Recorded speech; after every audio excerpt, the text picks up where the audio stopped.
మార్గశిర లక్ష్మీవారం నాడు ప్రతి స్త్రీ కూడా పాటించవలసిన నియమాల గురించి, ఏ పనులు చేయొచ్చో ఏ పనులు చేయకూడదో అనేది సాక్షాత్తు మహాలక్ష్మి స్వయంగా చెప్పినటువంటి విషయాలు.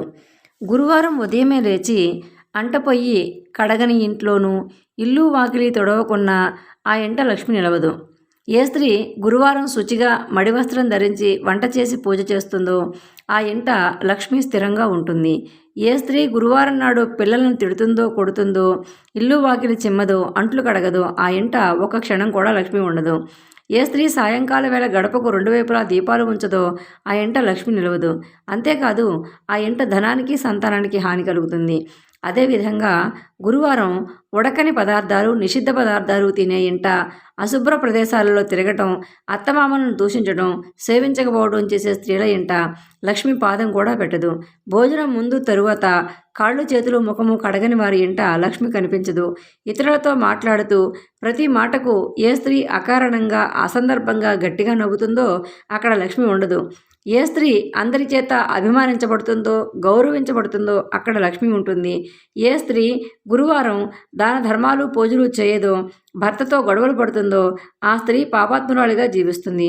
గురువారం, అమావాస్య, సంక్రాంతి మొదలైనటువంటి పర్వదినాలలో నిషిద్ధ పదార్థాలను తినే స్త్రీ యమపురికి పోతుంది. లక్ష్మిని ఏ స్త్రీ పూజిస్తుందో ఆ ఇల్లు ధనధాన్యాలతో, పుత్ర పౌత్రాదులతో వర్ధిల్లుతుంది.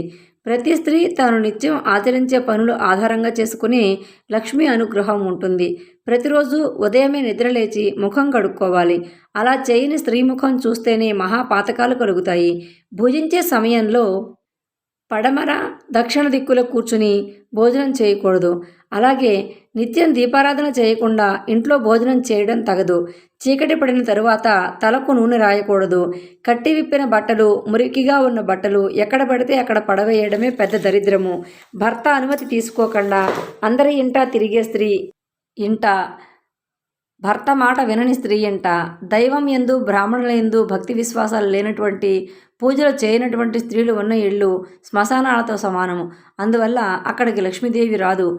నిత్య దరిద్రం ఆ ఇంట తాండవిస్తుంది అని లక్ష్మీదేవి సాక్షాత్తు విష్ణుమూర్తితో చెప్పినటువంటి విషయాలు ఇవి. ప్రతి స్త్రీ కూడా పాటించినట్లయితే గనక చక్కటి సత్ఫలితాలను పొందవచ్చు.